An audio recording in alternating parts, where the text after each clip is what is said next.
Assalamualaikum warahmatullahi wabarakatuh. Selamat pagi, siang, sore dan malam buat sobat pecinta horor. Bagaimana kabar kalian hari ini? Semoga senantiasa sehat selalu ya. Seperti biasa, Karam Kali Aja Seram akan selalu menghibur kalian dengan cerita-cerita seram, horor, dan menegangkan. Siapkan cemilan, pakai handsfree, dan matikan lampu. Jangan lupa subrek ya. Terima kasih.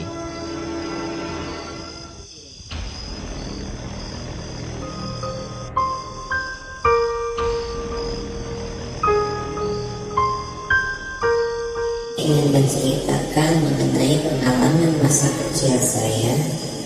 Jadi bagi sebagian orang, masa kecil itu mudah sekali untuk dilupakan. Ya, ketika seseorang itu tumbuh dewasa, maka pengalaman-pengalaman masa kecilnya itu banyak dia tinggalkan dan hilang begitu saja. Tapi itu tidak dengan saya. Pengalaman-pengalaman masa kecil bagian bagi saya tidak atau mungkin kurang masuk akal, itu masih saya ingat hingga saat ini. Dan itu juga yang membuat saya bertanya-tanya, kok bisa sih seperti itu di luar dari jangkauan orang normal? Yang sampai sekarang pun juga saya belum tahu jawabannya. Ya, paling mendekati itu adalah hal-hal mistis menurut saya.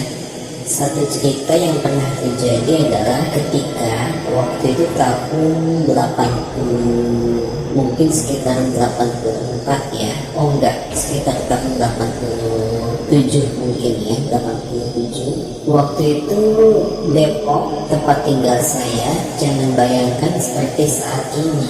Masih banyak sekali penduduk, sangat sepi dan minim penerangan. Waktu itu saya, kakak, dan tetangga-tetangga saya, kami sering main bersama pada saat malam hari. Kira-kira selepas maghrib lah kami bermain. Waktu itu permainan yang kami lakukan adalah permainan petak umpet. Saya masih ingat betul, harinya terjadi pada saat hari Rabu malam Kamis. Nah, waktu itu ketika saya mengumpet, salah satu tetangga saya yang jaga, saya mengumpet di belakang di gang. Jadi kalau rumah-rumah Perumnas ya, itu biasanya mereka memiliki gang-gang di bagian belakang rumah, dan itu kondisinya sepi. Saya waktu itu mengumpet di salah satu gang, yang mana di situ ada pohon pisang. Tapi saya kaget, saya heran, kok ada perempuan nangis. Saya masih ingat betul nangisnya, tapi posisinya itu jongkok, rambutnya terurai panjang, dan dia menggunakan semacam gaun warna putih. Dan dengan polosnya sebagai seorang anak, saya menghampiri dia. Mbak, kenapa nangis, Mbak? Perempuan itu terus saja menangis tanpa menengok ke arah saya. Dia terus menangis. Sekali lagi saya tanya, Mbak, kenapa sih kok nangis? Dia hanya duduk, menunduk, jongkok gitu ya, tanpa melihat ke arah saya. Saya sembuhkan. Dan seketika itu juga saya ketahuan oleh teman tetangga saya yang jaga. Saya bilang ke dia, tadi ada mbak-mbak di sini. Ah, kamu imajinasi aja kali. Saya pikir juga, apa iya ini hantu atau jin atau apa gitu ya. Setahu saya sebagai anak kecil, mereka itu hanya muncul di malam Jumat, tidak di malam yang lain. Jadi saya waktu itu berpikiran ya, itu mungkin orang yang tiba-tiba hilang begitu aja. Pengalaman berikutnya yang pernah saya jumpai ketika saya bermain di salah satu lapangan yang cukup terkenal di daerah Depok, yang masih ada sampai saat ini. Saat itu lagi-lagi kami bermain, bukan bermain petak umpet, kami bermain boya-boyaan. Satu orang jaga jadi buaya, yang lainnya jadi orang-orang yang dikejar oleh buayanya. Karena saya yang paling kecil, maka saya gak dikejar oleh orang yang menjadi buayanya.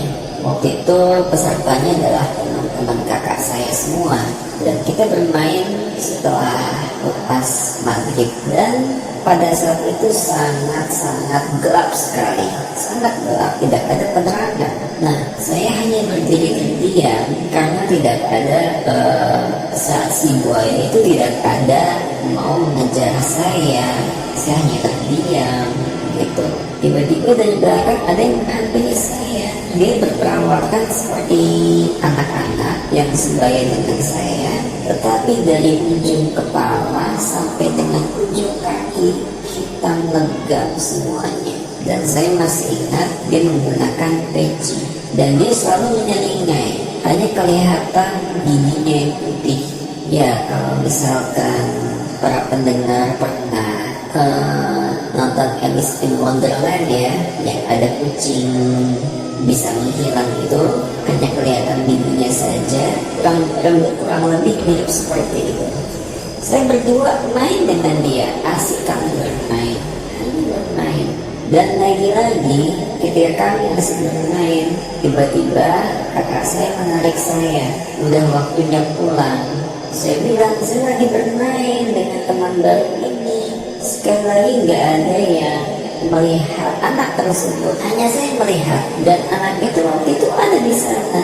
Begitu kakak saya menanyakan mana anaknya gitu, mana orangnya, tiba-tiba dia menghilang begitu aja, menghilang seperti asap ya. Kalau di X-Men itu ada tokoh Nightcrawler ya yang bisa menghilang seperti asap, gitu.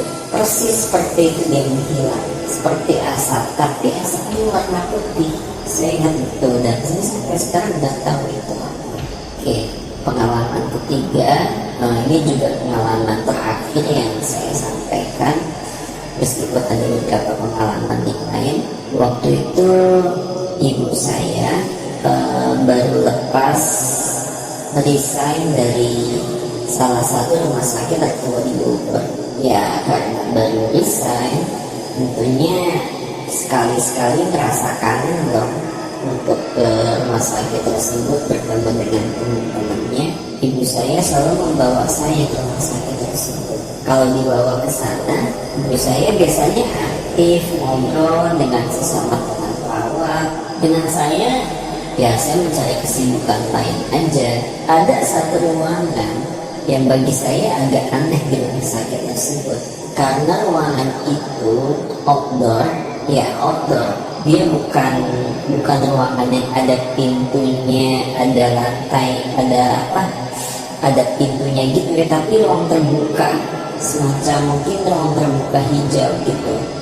Tapi yang saya aneh, di situ banyak sekali pasiennya, dan pasiennya itu semuanya sama, menggunakan baju warna putih. Ada yang sedang gelantungan, ada yang sedang duduk di pohon, bahkan ada yang rayap, ada yang duduk dengan satu kaki, dan mereka masing-masing punya kesibukan. Saya ingat betul itu, saya sendiri merasa takut, tapi saya tidak bisa menjelaskan itu apa. Dan saya pikir juga setan jin kan cuma muncul malam-malam. Ini saya melihatnya siang hari bolong loh. Ya, setelah saya dewasa, saya coba tanya ke ibu saya, "Mah, emang benar ya di rumah sakit itu ada satu ruangan yang khusus orang-orangnya pakai baju putih, ada yang begini." Ibu saya heran, mana ada ruangan seperti itu di rumah sakit? Nggak ada di rumah sakit manapun juga. Saya di situ langsung terhentak. Oh iya, mungkin itu salah satu pengamatan masa kecil saya yang ya beda dengan orang-orang normal. Ketika saya dewasa, saya tidak memiliki penglihatan seperti itu lagi, dan tapinya sepertinya menurun ke anak saya. Anak saya ini ketika saya pernah bawa ke lapangan yang tadi saya ceritakan tersebut, waktu itu dia masih kecil, dan dia bilang kepada saya, Papa, lihatin deh, itu ada openg. Ini diikat, dia kasih lihat.